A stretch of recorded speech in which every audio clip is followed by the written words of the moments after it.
audience. The first one I did was a few days ago on ZTV with Subhash Chandra, and I didn't do a very good job of it, I think.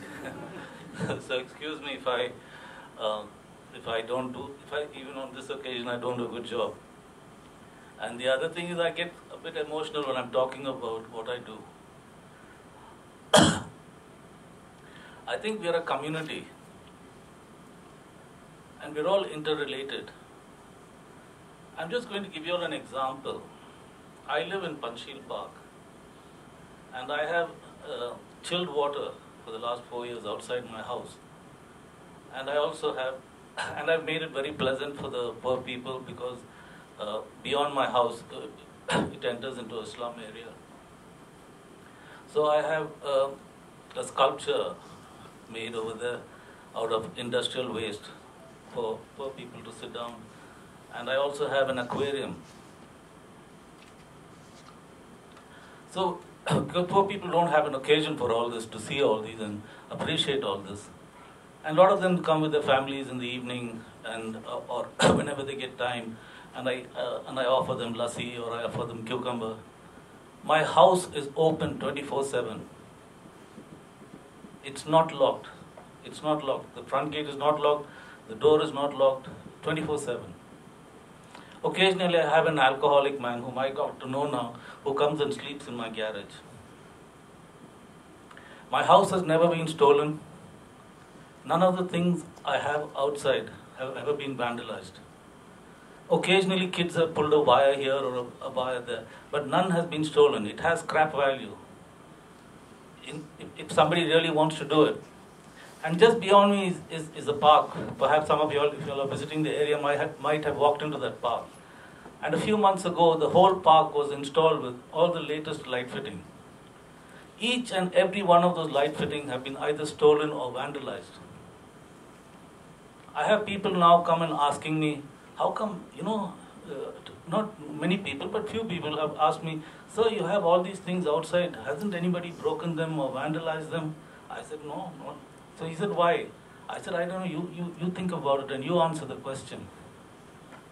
When I first installed my cooler, I had a lot of opposition, even from my own family, saying it will encourage thieves, it will encourage all kinds of people. One, I said, even thieves and murderers need water. And why will a thief come and drink water from you and come and steal from your house? And anyway, it went on, and from there, after installing my cooler, I realized a lot of watchmen started coming to my house, and watchmen from the local area. So I asked them, why are you coming here? Why can't you get water from your own house? They said, no, Malik pani nahi deta. I said, what? He said, nahi sir, pani hum leke aana padta. And then I realized what the affluent do to their own staff. What does it take for somebody to give water to a watchman? So from there I realized a lot of poor people on the street must be having difficulty. Imagine a sweeper on the street. Where can she get her water on a hot summer day? Have any one of us thought about it? The vegetable man or the kabadiwala who comes, where can he get water from? I grew up in the south. I'm from the south, and when I was growing up, people could come at your gate and ask for water and give. Those days have gone now. So it's from here that the matka evolved from here, because I cannot put coolers everywhere, because I need water, I need permanent supply of water, I need electricity. So this two Sardarjis actually gave me the idea. These two Sardarjis I used to work with in Chandni Chowk. Big people were in the humanity business in a very big way. They said, why don't you put matkas? So my matka idea came from them, and then I started installing matkas everywhere. Without realizing where I'm going to get water. And I couldn't get water from anywhere. You can't get water easily. And I can't just take water from my house all the time. Because at that time, Panchsheel also had a scarcity of water. So, anyway, most people whom I approached, declined giving me water except for 2 schools and 1 gentleman in Panchsheel Park. Uh, all of them give me borewell water. So all my matkas have borewell water. There's nothing wrong with borewell water. Perhaps it's not, and the people who use my matkas are used to drinking borewell water. And that's, so, and from matkas, I went into cycle pumps. The idea of cycle pumps came when I was in Copenhagen. And then most of the cycle shops in Copenhagen leave a supply of air, through the night. So you can go and fill up air at any time, because Denmark is a big cycling community over there. So the idea came from there. Although that was compressed air, then I used the actual mechanical pumps over here for my purpose. And then the idea of bells came. A lot of these poor people don't have bells because each bell costs 80 or 90 rupees if you buy it retail in a cycle shop. And I don't know. According to research, it shows the maximum amount of accidents is between cyclists and pedestrians. So I left it. So I thought at least the cycle bell will give them just another chance of survival. Not definitely avoid an accident, but it might to some extent avoid an accident. So now I install cycle bells. I have programs where I install about 100 cycle bells at a time.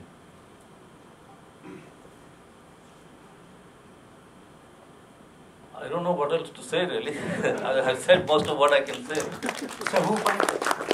It's all self-funded. So that's the more important part. Yeah. There's no NGO, there's nothing. He does it on his own. Incidentally, before I did this, the van which does the matkas, I used to do cremations in that van, because I worked in a terminal cancer center called Shanti Avedna Sadan, and where I saw a lot of dead, and we used to call ambulances in.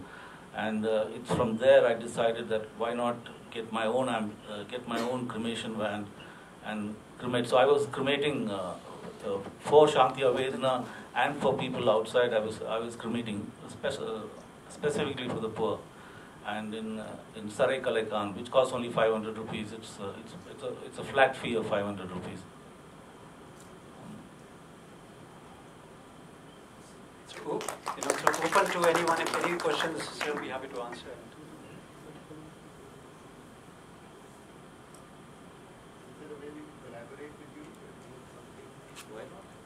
Why not, sir? Yeah. I have my van outside. Anybody's welcome to have a look at it. In fact, I'm serving lassi from that van today. And cucumber. And cucumber. But the glasses, he's given me such large glasses, I'm not sure I can fulfill everyone's need. I have a question. Yes, ma'am. Most of us, we get so busy with our lives, living with the cities that we do. Mm-hmm. Can you hear me? Yes. How did your family and friends and neighbors take to your philanthropy or your outreach?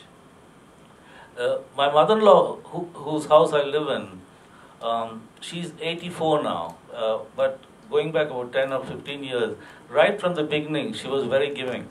She's never till today said no to me. I mean, although she's aged now. I had perhaps a lot of resistance from my wife, but she grew into it over time. I think like anything, we are afraid of something new. So you have to and I'm quite determined in whenever I want to do something. So it took me some firm stand for some time, but in the end she began to see. But now she's because my boundaries keep changing all the time. It's not like matkas today. She doesn't know what's coming next. So that's her problem.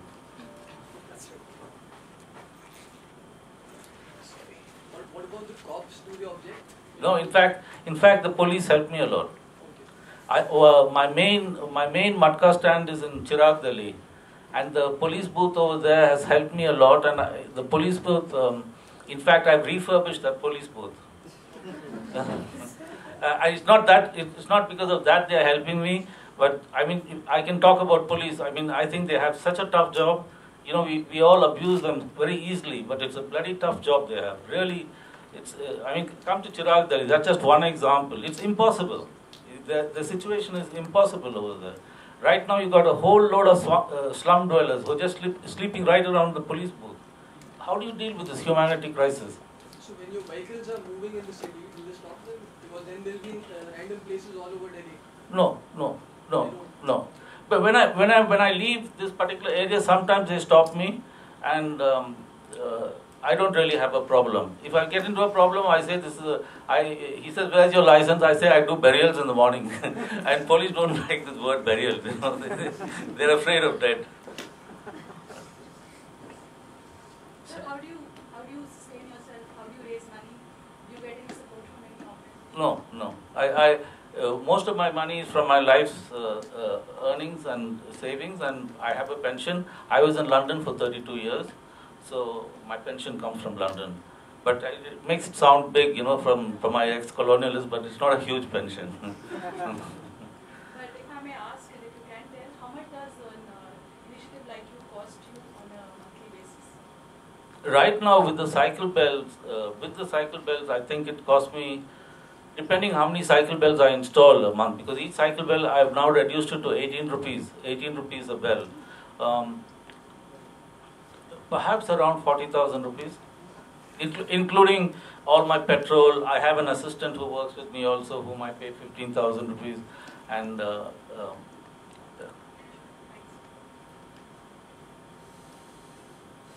you know, it's these two Sardarjis who told me when I first started. So he said, I said, "Where am I going to get my water from?" He said, "Why do you think about it? Just get your van and you start. It'll come," he said. You know, and these people feed 2,000 people every day. He's not an NGO, same thing, 2,000 people, and they run a clinic for poor people. And it happened like that. I got the van without even thinking where to get the water from. And you know, he says it'll just come. He said it's the same thing for every man, because if your intention is right, then everything has to fall into place. And so once we were discussing about expanding this whole idea, so what is that dream? Yeah, are you open to expanding it? Yeah. My idea is I'd like to buy a tanker which is 6,000 liter tanker, and you know, at which stage I would have probably negotiated with Jalbot to give me the water, because these two Sardarji brothers, sorry, I keep referring to them because they are my idols, you know. They will give me water. But you know, there's an ongoing cost. If I get a truck like that, there's an ongoing cost of a driver and an assistant along with them. So, that would be an ideal situation for me.